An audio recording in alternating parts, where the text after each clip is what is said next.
This lecture is on sonography of urogenital tuberculosis. We were the first to describe sonographic features of urinary tuberculosis with the largest case numbers in 2004. Now, epidemiology of genitourinary tuberculosis, it forms 27% of extrapulmonary tuberculosis, and HIV infection has increased the incidence of tuberculosis in general. The genitourinary tuberculosis is common between 20 to 50 years of age, the mean age being about 40 years. Now, coming to the pathogenesis of tuberculosis, it is caused by Mycobacterium tuberculosis most of the times, sometimes the bovine type. There is initial seeding of the tubercle bacilli in tissues. That's called the primary infection. So during primary infection, there is initial seeding from lungs. We will see that. And then the primary infection subsides either with treatment or immunity. Then the next is reactivation tuberculosis. The reactivation tuberculosis, the characteristic feature is destruction of the tissues, which in the active form can be symptomatic, and there is a latent form which is subclinical. And second is the healing due to fibrosis and calcification, which can cause sequelae. So this is the pathology. Now, the initial seeding is in the case of urinary tuberculosis, it is bilateral in both kidneys. It occurs as numerous tiny granulomas in the renal cortex, and they are not visible on imaging. So here this is the primary infection, and during primary infection which happens in the lung, there is spread of the primary infection throughout the body. So it also occurs in the kidneys, which is occurs bilaterally and occurs as numerous small tiny granulomas in the renal cortex, and they are not seen on any imaging modality, and spontaneously due to immunity or with treatment this subside. So they resolve, the tiny granulomas resolve. So this is the primary infection. Then whenever later in life of the patient, whenever there is immunity is compromised by any condition like HIV or general decrease in immunity, then there is reactivation of the granulomas. So the primary site in the kidney happens in the medulla. It starts as a granuloma, which is microscopic. Then the tiny granulomas coalesce to form a larger macroscopic granuloma, which undergoes necrosis, results in a focal papillary cavity, which erodes into the calyx, and so the infection spreads to the renal pelvis and the collecting system, ureter, bladder. And in the reactivation tuberculosis, the characteristic features are the destruction, as I said earlier. So the granuloma, which is microscopic, they coalesce to form a macroscopic granuloma, which undergoes cavitation in the center, and the cavity can rupture into the collecting system. So these are the active forms. Then there is a process of healing by fibrosis in these granulomas, and as a result there is a heterogeneous granuloma formation, and with fibrosis there can also be calcification of the lesions, which may coalesce to form larger calcifications. Now, coming to the technique of ultrasound, this is general technique of the urinary system and the genital system is described in separate lectures. But with respect to tuberculosis, what I want to stress is the use of high frequency linear probe, which magnifies, which amplifies the resolution of the lesions to a great extent. So as a result, most of the images shown in the subsequently in the lecture will be of the high frequency linear probe. Now this is a schematic showing the formation of coalescent granuloma. So the granulomas start as microscopic tiny granulomas. Multiple of them coalesce to form a macroscopic granuloma in the renal medulla. So this is a patient. This is a coronal scan of one of the kidneys, which with a convex probe. So here, what we make out in the convex probe, you see some echopore area in the parenchyma, and then you see some thickening of the urothelium in the calyces and pelvis. But when you use the high frequency scan of this area, you see how much the resolution improves, and you see this is the kidney surface and this is the parenchyma, and in the medulla you see a heterogeneous mass. So this is a heterogeneous mass typical of a coalescent granuloma. Now once the coalescent granuloma forms, the central part undergoes necrosis, results in a papillary cavity which erodes into the calyx and ruptures, and as a result the infection spreads to the collecting system, which is shown in this schematic. So cavitation, rupture, spread to the mucosa of the collecting system, entire collecting system, calyces, pelvis, ureter and bladder. So here you see the coalition granuloma and marked by the arrows, and in the center you see the cavitation, a small cavitation occurring.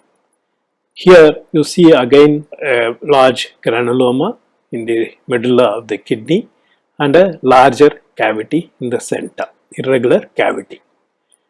Again here you see another case, you see the kidney, the pole of the kidney, the calyx which is dilated, and you see the cavity in the medulla adjacent to the calyx. So when the cavity is close to the calyx, on the IVP, it is causes fuzziness of the calyx, which is described in the tuberculosis on IVP. So that is due to the cavity very close to the calyx. Now here you see a dilated calyx, and you see a granuloma in the medulla, and there is an irregular cavity in the center of the granuloma which has ruptured into the calyx, and you see the communication, narrow communication between the cavity and the calyx. So here another case, you see the granuloma, cavity and the calyx and the communication with the calyx. So varying amount of the size of the communication, you see a large cavity in the medulla, almost the entire medulla is cavitated, and you see the communication with the calyx. Here you see only part of the kidney, and you see the cavities in the medulla very large, and they are communicating with the calyx by large communications. And incidentally the calyx is dilated, so there is hydronephrosis also, and there is another cavity which is not communicated in the adjacent medulla. Now again the coronal scan, you see that the urothelium is thickened. Now the same, if you use high frequency, it is an axial scan of the kidney, and you see the kidney, you see a granuloma here, and when the collecting system you see the urothelial thickening both anteriorly as well as posteriorly. And another case, you see the renal pelvis with urothelial thickening in the renal pelvis. So this is the difference high frequency scan makes. So urothelial thickening in the calyces, in the pelvis, and here this is a coronal scan. You see the urothelial thickening at the pelviureteric junction, and incidentally you also see multiple parenchymal cavities in the kidney. Now coming to the ureter, this is the mid-ureter. You see the urothelial thickening, and because of urothelial thickening the ureter is narrow, the lumen is obliterated, and above which, because of the narrowing, the ureter is dilated, and within that you see the urothelial thickening. Here as opposed to this previous image, you see the marked urothelial thickening of the entire mid and lower ureter, and you don't see the lumen. So this is called the lead pipe appearance of the urothelial thickening of the ureter. Whereas here, this is again the mid-ureter. You can see the iliac vessels, and anterior to that you see the ureter crossing. Here you see marked florid urothelial thickening, which is not continuous like the lead pipe, but it is skipped areas. And in between the thickening causes narrowing of the ureter. And in between the narrowing, you see dilated ureter because of obstruction. And this gives rise to a beaded appearance of the ureter, which is very, very characteristic of tuberculosis. So this is the varying appearance of urothelial thickening in the ureter. Coming to the lower ureter, you see the lead pipe appearance of the entire lower ureter due to marked mucosal thickening. Another case where you see dilated ureter, lower ureter, which ends in a thickening, narrowing thickening of the urothelium of the uretrovesical junction. So when you come to this region, because it involves the lower ureter and the uretrovesical junction, the patient becomes symptomatic. So patient will have severe dysuria due to the involvement of the uretrovesical junction. Now coming to the mucosal spread of the urinary bladder. So these are three images of the urinary bladder, which shows the urothelial thickening of the base in this image, the anterior wall in this image, and the posterior wall and the base in this image. So this is irregular mucosal thickening of the bladder. Again, because the thickening and the involvement of the bladder mucosa, patient will be symptomatic. He will have dysuria, increased frequency of micturition, and hematuria. So these are the symptoms once there is involvement of the urinary bladder. Now another case of involvement of urinary bladder, where there is decreased capacity of the urinary bladder, there is florid mucosal thickening almost the entire circumference of the urinary bladder. Because of the mucosal thickening and involvement of the mucosa, because of irritation, the bladder is decreased in capacity due to spasm of the muscles of the urinary bladder. So this is due to spasm. And again, patient will be symptomatic. Besides dysuria, there will be extreme frequency of micturition. Patient may be forced to micturate about 30-40 times in the daytime and about 10 to 15 times in the night. So this is extreme frequency, and there may be hematuria also. And this contracted bladder is due to spasm, so it is reversible. With treatment, the bladder will regain its original capacity, so the frequency will disappear. Now, when the coalescent granuloma, cavitation, instead of eroding the calyx, it can extend outside, break the renal capsule and form a perinephric collection, perinephric abscess, as shown in this schematic. So that is the schematic of perinephric, renal and perinephric abscess. Now this is the image where you see the kidney and you see the intrarenal cavity, large cavity, coalescent cavity, almost mimicking an abscess, which has ruptured outside with a large perinephric abscess. So this will mimic any other non-specific infection of the kidney with abscess, and we will see how to differentiate later. Now that perinephric abscess can extend to the skin, and here you see the fluid filled tract up to the skin, which can rupture outside and form a chronically discharging sinus tract. So here you see the sinus tract extending from the perinephric space to the skin. So even though it is rare, this is very characteristic of renal tuberculosis. So the characteristic feature of reactivation tuberculosis is also by features of healing by fibrosis and granuloma formation and calcification. So here you see the schematic showing the healing process. Now there is fibrosis of the one of the minor calyx infundibulum, which results in stricture of that infundibulum and results in a minor kaliectasis. So results in minor kaliectasis. So this is a sequela and you see the kidney and you see one of the minor calyces dilated.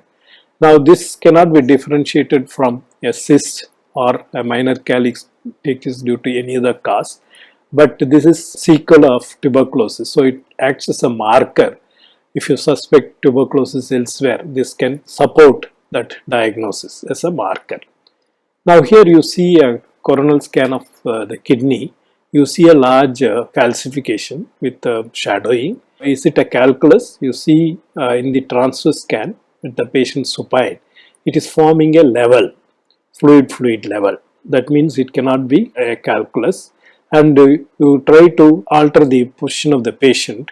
So you put the patient in, turn the patient to left lateral decubitus, the fluid level changes, indicating that it is a milk of calcium. So that is minor calyectasis with milk of calcium.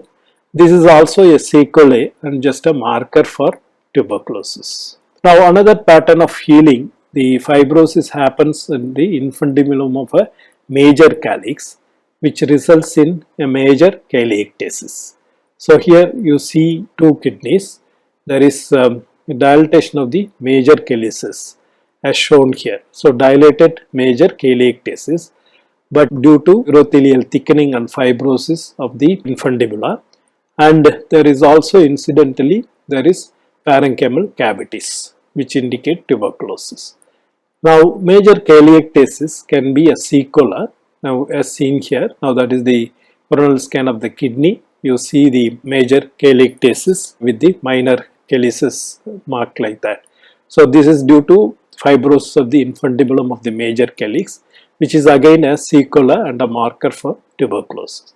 Now if you do IVU for this patient, you will see the normal left kidney, but right kidney you see only the lower calyces. The upper calyx is not seen. It is as if it is missing. That is due to the non-secreting upper calyx which is dilated. So this is a major calyectasis. Healing by fibrosis can result in asymmetric calyectasis, which is very characteristic of tuberculosis. So as seen here, you see the grossly dilated calyces here and moderately dilated calyces here and a minimally dilated middle calyx. So there is a difference in the dilatation of the calyces because of difference in fibrosis and obstruction of the different infundibula. So that is typical of tuberculosis, and whereas in other causes we get a symmetric calyectasis as seen here. All the calyces are of the same grade dilatation. So as a sign of tuberculosis, you also see parenchymal cavities in the same kidney. Now, another sign of healing by fibrosis is you get symmetric calyectasis here. You see all the calyces are dilated to the same degree, both in the coronal scan as well as in the transverse scan. This is due to fibrosis of the entire renal pelvis. So this is a pelvic stricture. So because of that, all the calyces are symmetrically dilated, which is again a very characteristic feature of tuberculosis. Then we come to another appearance. Here you see symmetric calyectasis, all calyces of same degree, and you see renal pelvis also is dilated. So in the previous appearance, the renal pelvis was totally strictured. As a result, renal pelvis was not seen. Here the renal pelvis is dilated, but the ureter is not dilated. So the obstruction is at the PUJ due to PUJ stricture. Stricture of the pelvi-ureteric junction results in something like mimicking a PUJ obstruction. But as a sign of tuberculosis, you see the urothelial thickening and you see cavities in the kidney. So this is tuberculosis PUJ stricture. Now here you see again symmetric calyectasis and dilated renal pelvis, non-dilated ureter. So it is a feature of PUJ stricture. And a sign of tuberculosis, you see debris, fluid level in the collecting system, and also you see, so this is a feature of tuberculous pyonephrosis, but as a mark of tuberculosis, you get cavity in the parenchyma. Okay, so this is tuberculous pyonephrosis. And what differentiates from pyonephrosis of other causes, acute symptoms will be absent. Now coming to the fibrosis in the ureter. So here you see dilated ureter. So as a result of obstruction, and at the pelvic brim you see a thick-walled narrow ureter due to fibrosis and urothelial thickening. So that is ureteric stricture due to fibrosis due to tuberculosis, results in hydronephrosis and hydroureter. Now next process of healing is extensive fibrosis and then atrophy of the parenchyma, and also urothelial thickening and fibrosis and stricture of the entire calyces, resulting in polar atrophy. So multiple coalescent granulomas, all of them undergo fibrosis, and because of loss of parenchyma, it results in atrophy of the parenchyma, and fibrosis of the calyces results in polar atrophy. So as a result, there is a kink of the renal pelvis, which is called the Kerr kink, very characteristic of tuberculosis. So here you see multiple coalescent granulomas, cavities, mucosal granulomas, results in fibrosis of granuloma, atrophy of the upper pole parenchyma, and fibrosis of the calyces.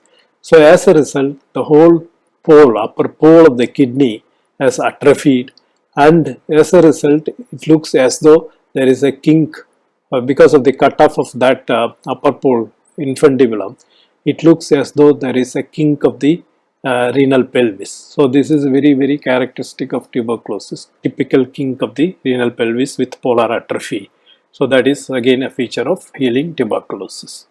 Now coming to the lower ureter, the healing by fibrosis, there is mucosal granulomas and urothelial thickening. Because of the fibrosis, there is shortening of the lower ureter. Because of the pull of shortening, the ureteric orifice becomes patulous, that's called the golf hole ureteric orifice. Because of that, because it becomes patulous, there is vesico-ureteric reflex, which can be elicited by putting on the color Doppler. And here you see vesico-ureteric reflex, because here this is the towards the transducer is red. So in the lower ureter, you must get the flow away from the transducer normally to escape into the bladder. But here, because of reflex, there is flow towards the transducer. So that indicates there is vesico-ureteric reflex due to a patulous ureteric orifice, which is a sign of healing tuberculosis. Now healing by calcification. Now that is in the schematic, you see the coalescent granuloma. Multiple tiny punctate calcifications happen, which may coalesce to form a large amorphous calcification. As a result of fibrosis of the parenchyma and granulomas, there is superficial atrophy of the loss of the parenchyma, resulting in a scar above. So we see a scar, and deep to that you get a calcification. So here you see kidney in convex, and you see increased echogenicity. So when you use high frequency, you see the typical appearance of large coalescent granulomas, and inside that you see multiple punctate calcifications.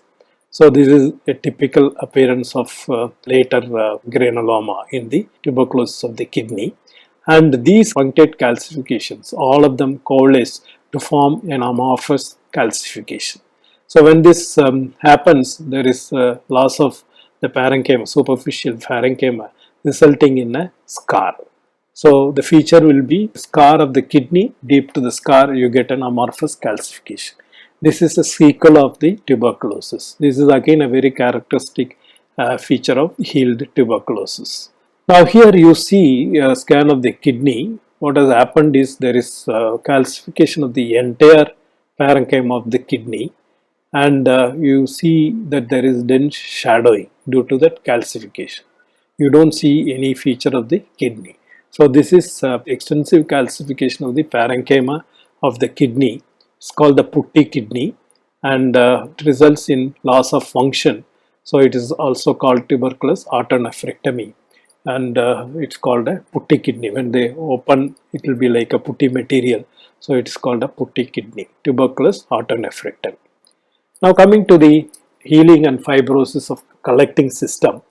Here you see a high frequency scan of the kidney, that is the kidney, and you see a dilated calyx due to fibrosis of the ureter and obstruction, and there is urothelial thickening, and in the urothelial thickening you see punctate calcifications, and you also see a cavity in the rest of the kidney, which is a feature of tuberculosis. Now this is calcification, or the calcification can involve extensively a wall of one calyx. This is the appearance of extensive calcification of wall of one calyx. Or later on, when there is hydronephrosis, the calcification can involve the entire hydronephrotic sac.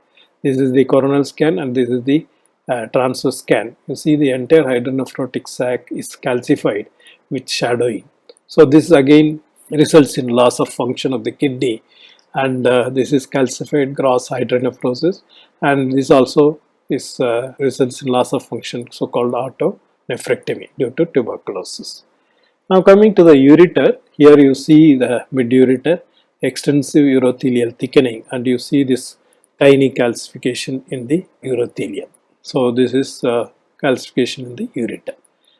Now coming to the healing fibrosis of the urinary bladder, here you see bladder in the sagittal scan and transverse scan in a patient who has got extreme frequency, and the scan is done when the patient has got urgency to pass urine. So that shows a marked decrease in the capacity of the urinary bladder with the thickening of the wall and the irregularity of the wall, which is typically called the thimble bladder.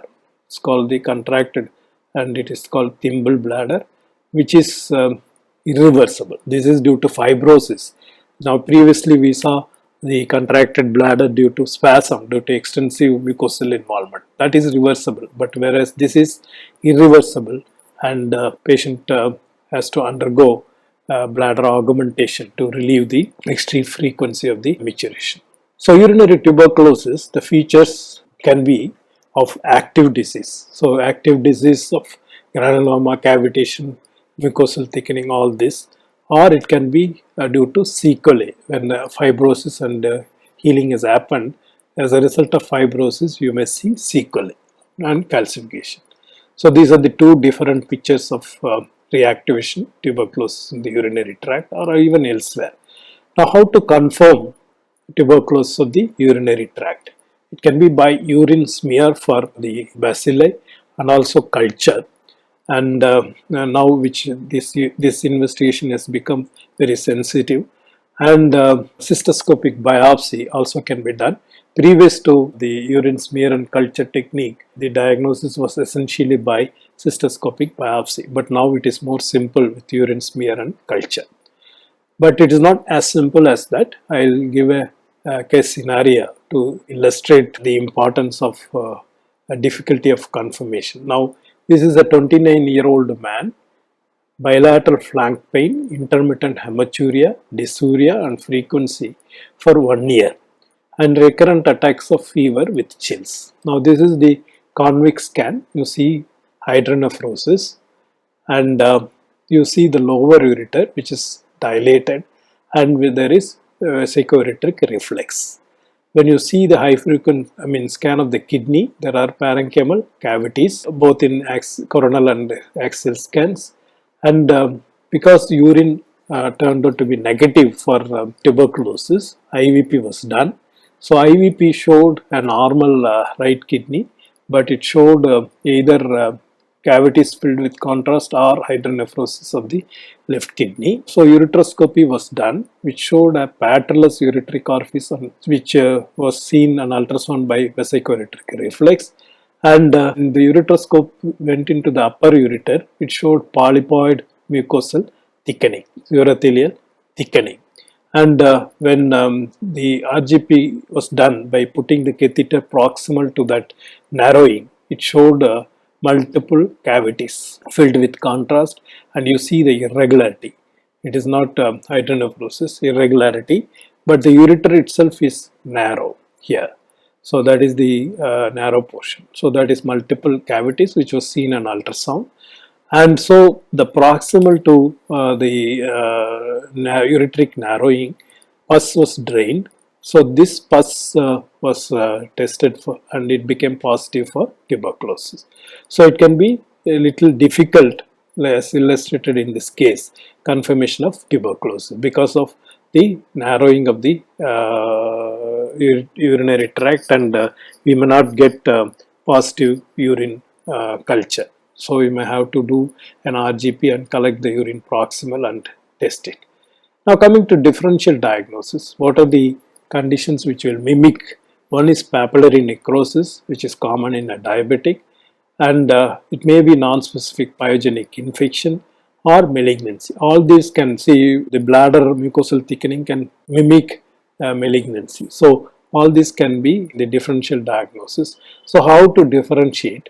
Now hallmark of diagnosis of tuberculosis is multiple sites of involvement in the same patient, like kidney, ureter, bladder, and different stages of disease like active disease, signs of fibrosis, signs of calcification, healing, etc.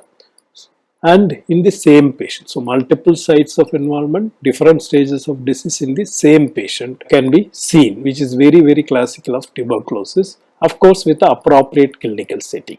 So what is appropriate clinical setting? So here we will see multiple sites of involvement, the kidney involvement, ureter involvement, and the bladder involvement in the same patient. And then different stages of disease. You see the granuloma, you see the cavity, and you see the urothelial thickening in the renal pelvis, in the ureter, the beaded appearance, and in the urinary bladder. So multiple sites and multiple stages, and fibrosis as indicated by hydronephrosis and dilated ureter, and calcification as evidence in the urothelium of the renal pelvis. So multiple stages, different stages of the disease, multiple sites, different stages in the same patient, which is the hallmark of tuberculosis. It doesn't happen in any other diagnosis. So that is the hallmark of diagnosis of urinary tuberculosis.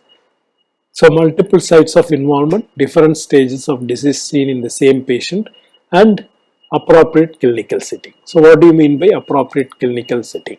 Now after description of these features, now we get referrals as to rule out urinary tuberculosis because of the clinical suspicion. But what is the clinical symptoms? So when there is disease of the upper tract, patient is asymptomatic. At the most, patient may have some history of hematuria because of the cavitation. When it involves the lower tract, particularly the lower ureter, uretrovesical junction, and the bladder, patient becomes symptomatic, like dysuria, frequency of micturition, urgency will be there. So those are the major symptoms are dysuria, frequency, and hematuria. And what is very classical of tuberculosis is chronicity of these symptoms. So this is very, very crucial. Chronicity of these symptoms and running for months, years, that is very characteristic of tuberculosis. Now some of the features I have shown are not seen on the CT scan, like granulomas are not seen on CT scan, and parenchymal lesions and features proximal to obstruction are not seen in IVU because the kidney will not be excreting. And an impaired renal function, when it is there, then both CT and IVU are not useful because contrast is not going to be excreted. So as a result, ultrasound is the best modality to diagnose urinary tuberculosis. Thank you very much.